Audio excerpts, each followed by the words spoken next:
2, 0.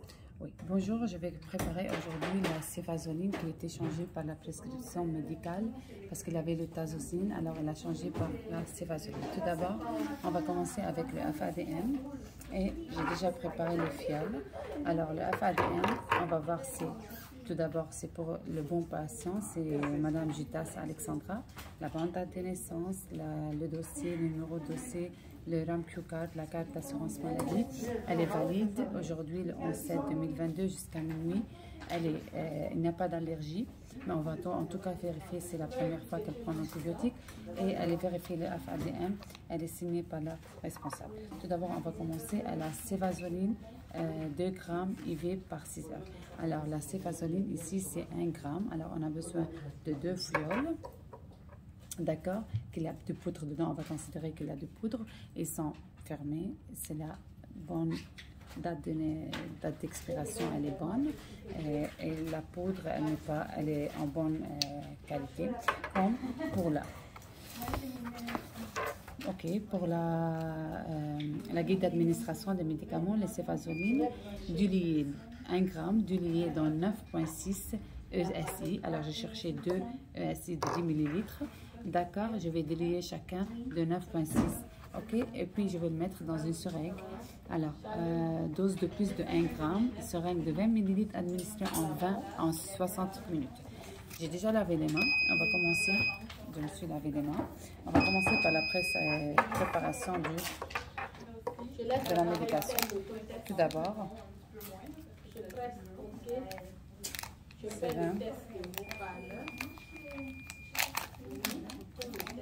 Comme sauce déjà.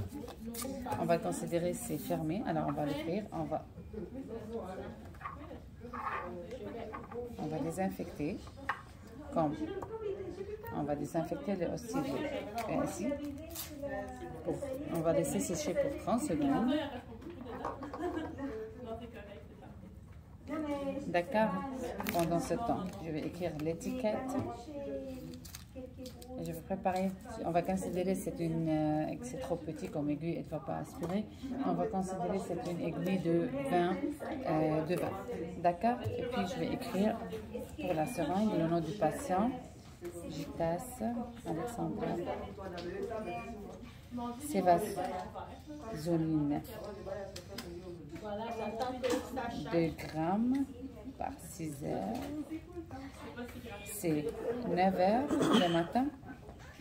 La date c'est 11/7/2022 et l'initiale est par voie IV. D'accord? Et maintenant, c'est déjà passé 30 secondes, mais ça ne va pas aspirer avec cette aiguille. On va essayer.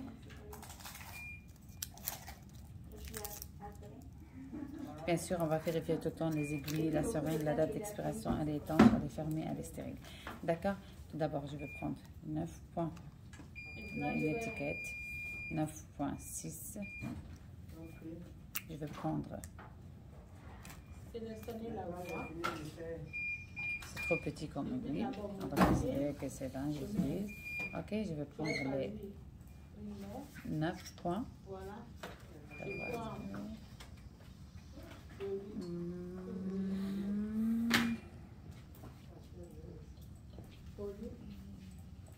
Il n'y a plus des aiguilles dedans. Bon.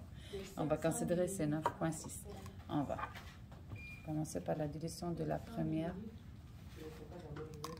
On va bien diluer, on va être sûr qu'on a bien dilué. Et puis, on va aspirer de nouveau la médication. Il vous reste encore 45 minutes à peu près.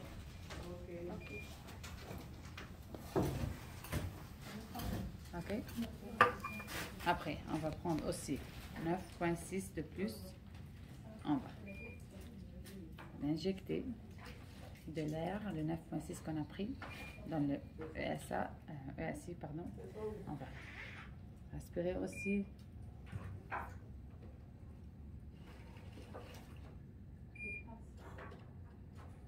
Ok, on va considérer qu'on a aspiré 9,6, puis on va aussi diluer, bien diluer. Ça ne va pas aspirer avec l'aiguille.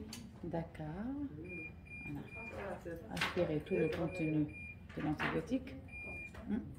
On va considérer que c'est 20 ml d'antibiotiques.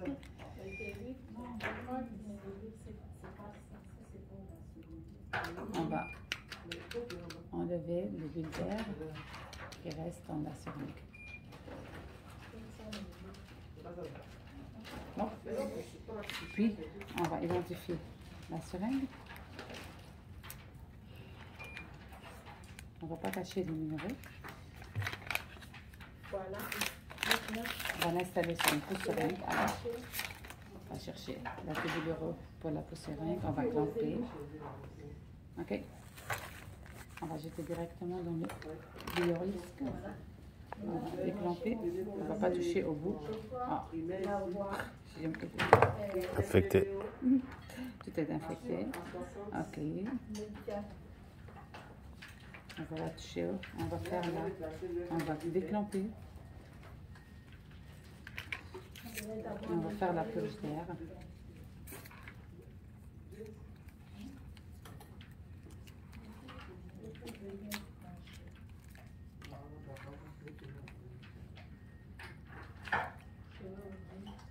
Et lancer à 20 minutes. Voilà. D'accord. Maintenant, on va partir chez le patient. Il peut y avoir un peu d'étourdissement. Je me lave les mains avant, bien sûr. Il peut y avoir, Bonjour, il je peut me y lave avoir les mains. des maux de tête. Et puis je mets la cloche, je fais la côté s'il y a quoi que ce soit qui m'appelle. Et comme c'est du furosémine, je vais surveiller la durée. Je vais La considérer que durée je et vais surveiller lever le lit. Ok, je me injectable. suis levée Ils ont le lit parce vérifié. que ça ne marche pas. Ok, À la bonjour, fin je m'appelle de la Mélissa, je suis médication, une si infirmière c'est possible, étudiante. je C'est vais quoi votre prêter nom mon et votre Bonjour, Vanessa. naissance? patient. Je vais Je voir dois surveiller aussi c'est la la bonne pression patiente, artérielle, la bonne la date de fréquence naissance. Je vais dire, j'ai cardiaque. soulevé le lit, mais ça ne se lève plus. Je vais essayer de l'autre pas. Alors, tout d'abord, je vais vérifier. J'ai oublié l'irrigation. Je vais chercher 10 ml d'irrigation pour irriguer le jet de co avant. Alors, des solutés de 10, un ACL de 10 ml déjà rempli de la pharmacie. Tout d'abord, comme je dis, je me suis vérifiée, je me suis levé le lit de la patiente. Je vais voir le site. S'il est bon, il n'y a pas une induration, il n'y a pas de rougeur, il n'y a pas de chaleur, il n'y a pas de douleur. Alors, je vais irriguer tout d'abord, parce qu'il y avait un antibiotique avant. Alors, et je vais installer le soluté, parce qu'il n'y a pas déjà de soluté. Je vais installer un soluté avec, à 30 ml, et je vais installer mon antibiothérapie. Est-ce que vous avez déjà pris l'antibiotique céphazolite? Elle va dire non. Est-ce que vous avez des allergies? Elle va dire non. Mais en tout cas, on va surveiller après 15 minutes. On va surveiller s'il y a une réaction allergique. D'accord? Alors, je vais installer, il y a plein de trucs ici, mais je vais installer seulement pousse seringue. D'accord? Je vais descendre, je vais venir de ce côté. Ok? Je vais coller. Je vais mettre mon sac et je vais désinfecter le Y médiane. C'est le Y médiane. Je vais désinfecter. Je vais attendre 30 secondes. Et après d'avoir séché, je vais connecter sans toucher les deux bouts. D'accord? Je vais déclamper. Et je vais mettre sur 60, parce qu'on l'a demandé à 60. 60 minutes, par 60 minutes, elle va passer. Alors, je vais presser cela vitesse très lente et je vais être sûre que ça coule. Je vais dire à la patiente, peut-être si vous avez senti des douleurs abdominales ou bien des pruries ou des irritations cutanées, vous allez nous mentionner directement. La cloche à côté du patient, je baisse le lit, je me lave les mains, je sors et je me lave les mains et je vais revenir après 15 minutes pour vérifier qu'il n'y a pas une réaction anaphylactique ou bien allergique. Merci.